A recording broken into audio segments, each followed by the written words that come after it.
Brian Tyler Cohen. Brian, thank you for being here today.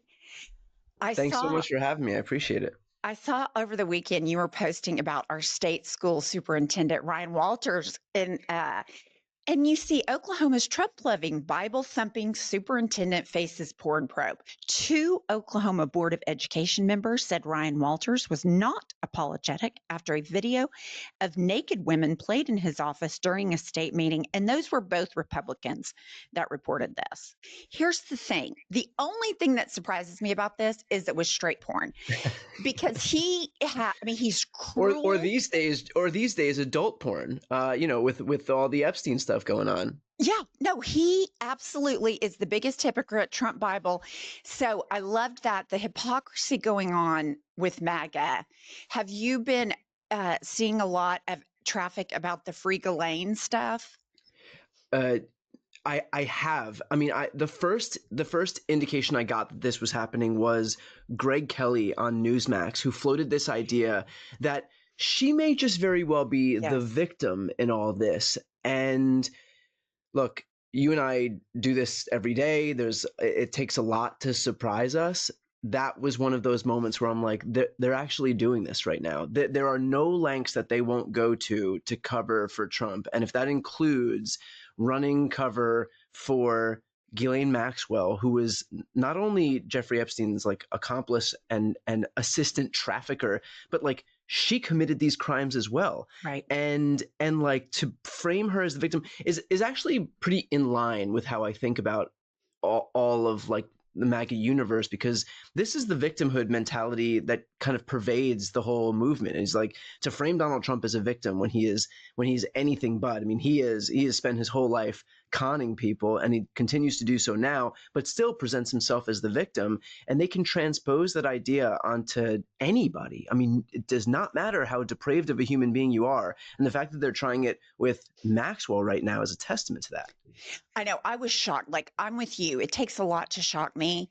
But the fact that they would now think that Ghislaine Maxwell deserves to be pardoned and all this to cover Trump's ass, Yeah. all of these hundreds of victims, nobody gives a shit about them as long as Trump's ass is covered.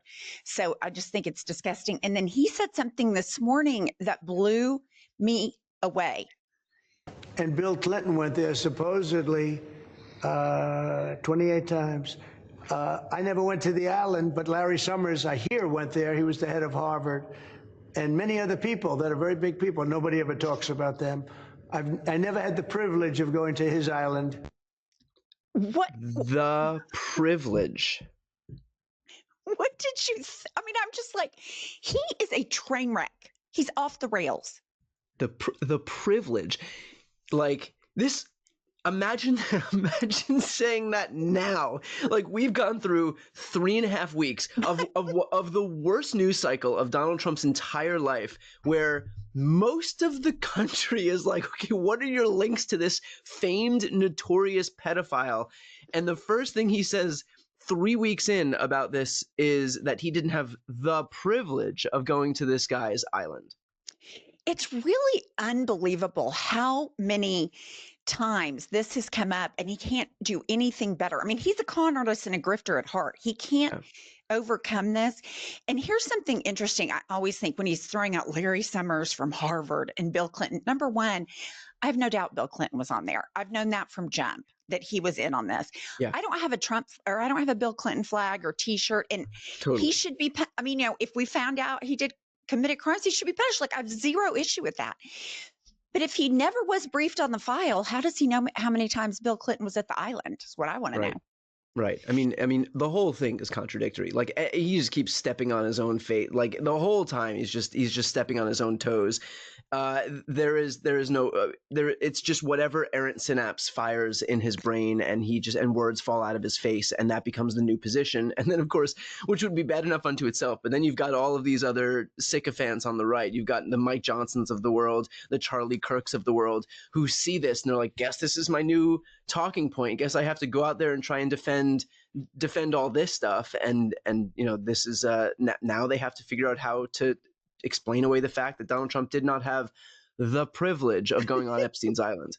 Sounds like he was hurt he wasn't invited to the cool kids club. I mean, that's It always literally frightening. does sound like that. It, Yeah. it really does. Okay, I'm glad you brought up Mike Johnson, because when I see the Ryan Walters thing, our state superintendent, and Mike Johnson, they're constantly banging on about homophobia, porn, all that stuff. And I think, to be that cruel and that depraved, there is a repressed gay man in those men. And so the fact that both of them, who are, I mean, standing on their Bibles all the Well, time, the Trump, technically, I think with Ryan Walters, that is the Trump it Bible. is in Didn't he? fact the Trump Bible. It's Yes, which, literally the Trump Bible. He mandated the purchase of those Bibles. yes, and he put the big lie in our history books in Oklahoma. Like, we're Yeah, never going to that get is better. wild. Yeah. But at what point do these people, does the hypocrisy fail them? Or is it just this is going to be a lifelong thing? The hypocrisy, they're just going to ride it, even if they have to crash into a wall.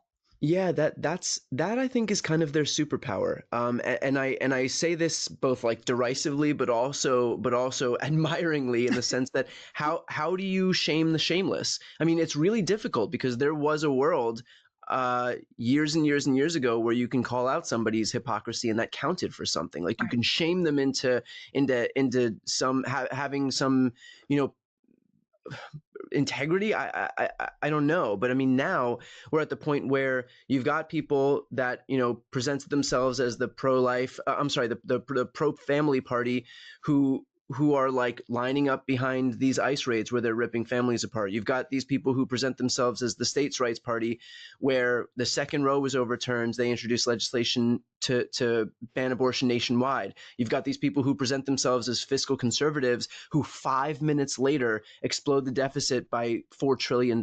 And so, how do you shame the shameless? How do you talk to people? How do you get something out of people that say one position and 2 minutes later vote for something that would completely undermine your own stated position?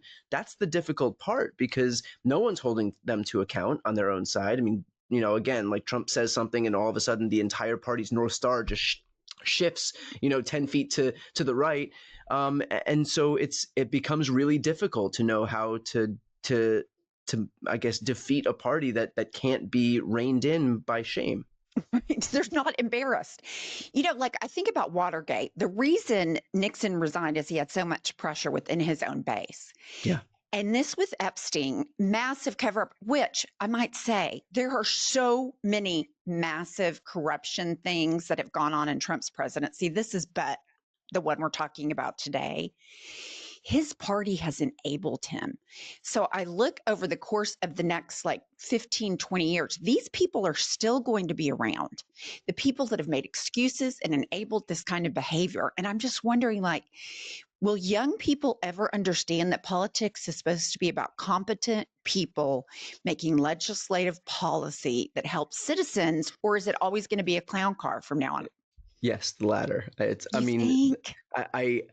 I think even, I mean, I think we probably I think we didn't understand the extent to which, even years ago, politics was always just kind of about vibes. I think that now we're in a totally different world, where the extent to which policy matters is just kind of nearing zero. And a lot of the reasons that I think people support politicians, whether it's Trump or anybody else, is either polarization, right? Or just, I mean, just vibes, just like, oh, I mean, you know, he said this one thing one time and I like that, and so that's it. You know, I don't think people are like looking into the intricacies of like Medicaid policy when they're determining who's going to help them. That's why we often see people vote against their own interests too. But I think, and this is the left and right, both sides rely on you know, political affiliation and how closely it adheres to your identity. And it's less about what party's actually going to do what for you, as opposed to like, this is the tribe I'm in. Right. And with this, you know, you have Mike Johnson, who was getting on the, you know, floor of the Capitol saying, the floor of Congress saying, oh, we're not cutting Medicaid. And he Right. says it with a straight face. And so people just believe it. And then Fox Yeah. News echoes. I mean, it's just Well, unbelievable. that's and that's the benefit, by the way, of having a media ecosystem that just won't push back and won't even expose any lies that you yourself have told, and it allows all these Republicans who largely appear in those silos, those media silos, to be able to say one thing, do the complete opposite, again, have no shame about it, and know that nobody's going to push back. Hannity's not going to come up there and say, "Well, hold on, you said that you weren't going to cut Medicaid, and now 17 million people are going to lose their Medicaid." He's echoing the same thing that they are. The whole thing is a con from top to bottom. But again, you've got these. First of all, our media is completely bifurcated, so you have left and right, and no one's going to hear anything from people on the other side. And within those ecosystems, I mean, you've got bad actors. You've got Hannity and Laura Ingraham and Judge Janine. I mean, like these are the people that you have to rely on to be able to push back on these Republicans within that ecosystem where right-wing voters actually consume their news. So of course it's not going to happen. And we're left in a situation where you've got people, A, again, voting against their own interests, and B, not even recognizing who is responsible for doing things that are going to have cataclysmic impacts on people. When Americans start to lose healthcare by the millions, there will be a massive contingent who then believes the subsequent lie, which will be that the Democrats are responsible for it. Right. Joe Biden did it. No, Joe Biden did it, totally. One thing I was going to ask you about is Nancy Mace is a case study in just complete unwell. Yeah. So she, and with all on the topic of shamelessness. Exactly. And what's so interesting is like you have Stephen Miller, who is just depraved and cruel and mean, and he likes the torture.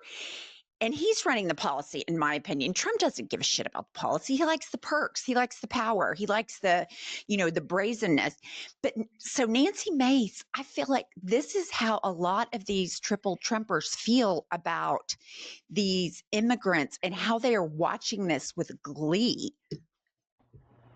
New sheriff in town, I have to tell you, one of my favorite things to watch on YouTube these days are the court hearings where illegals are in court and ICE shows up to drag them out of court and deport them. I can think of nothing more American today than keeping our streets safer by getting those violent criminals out of the United States of America. I mean, I'm just like, your favorite thing to watch on YouTube is people who are going through the legal process as it is supposed to be followed and being arrested. And then you just throw in their criminals, but we never know. We don't know if they're criminals. Yeah, Nancy Mace's only longstanding principle is more attention for Nancy Mace. And she knows that if she says outlandish things like that on the internet, that she gets attention from people in the farthest fringes of the MAGA base, and she gets her likes and her clicks. And that's all Nancy Mace cares about. Nancy Mace will go wherever the wind blows. She stands for literally nothing, again, other than attention for herself. And so she'll say whatever she has to say to get a rise out of people in hopes that people will then talk about it. But that's all Nancy Mace stands for. And so we will continue to see her descend into the depths of depravity because so long as she can get another eyeball, whether it's making herself the hero or the heel, doesn't matter. She just wants people to look at her. She is the worst of politics. She's like the worst of humanity, and she puts that on full display without an ounce of shame. No, I completely agree. And I could sit here and talk about Stephen Miller until my head fell off. Like Terry Moran didn't go far enough with hatred as his spiritual nourishment. I feel like Nancy Mace goes right into that category. Yeah, you want to talk about people, hometown, not exactly heroes. Stephen Miller is from Santa Monica, which is, I'm sitting here in Los Angeles right now, and it just chips away at my soul to know that somehow Santa Monica, California, churned out somebody like Stephen Miller. Right. It seems like he was made in a lab in Hollywood, like the Frankenstein character. Maybe that's the way you explain away his Los Angeles connection. Is like we've created a hell of a lot of villains in this city, and usually they're fictional, but every once in a while we get one that's real. Absolutely, and he is the worst, in my opinion, of this whole administration. I mean, and that's you have a lot to pick from. Brian Tyler Cohen, thank you so much for joining me today. You can follow Brian. You're everywhere.